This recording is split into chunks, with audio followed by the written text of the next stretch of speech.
bang. Ya, Dek. Assalamualaikum. Nasi kandar kan?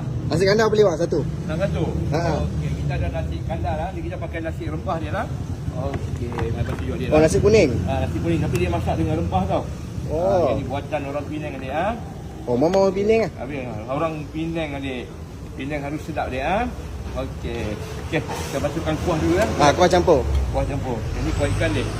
Kan. Okey. Dia kena banjir baru sedap ah nasi ikan. Betul bang. Banjir baru sedap. Ni kuah hitam dia sikit ah. Boleh? Okey boleh. Oh 2 orang. 2 orang baru sedap.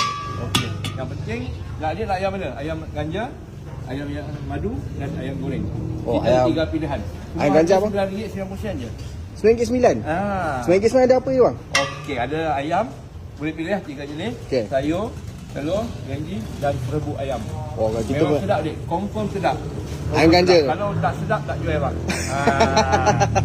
Dia nak ayam ganja ke? ayam ganja tu. Okey. Kita ambil bahagian wing boleh? Boleh. Buat dia tengoklah. Ni bukan kicap tau. Dia Oh, ya? arang India dek. Arang India. Arang Yang India? abang kita sendiri arang India dek. Masak sendiri ni? Memang sedap. Confirm sedap dek. Kalau tak InsyaAllah. sedap tak jual dek. Okey. Lepas tu kita akan ambil dia. Sayur. Okey, kita ada telur. Telur Kita ada rebus. bendi. Kita ada bendi dek. Okey. Yang last sekali, ni dia. Serbuk ayam. Oh. Okey dek. Okey boleh? Okey bang, tengok bang. Nah. Oh, macam ni Dia RM9 sebulannya dek.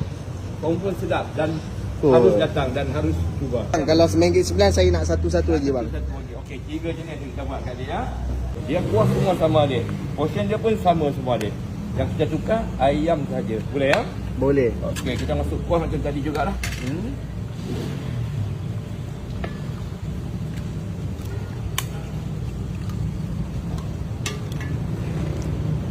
Okey, ada nak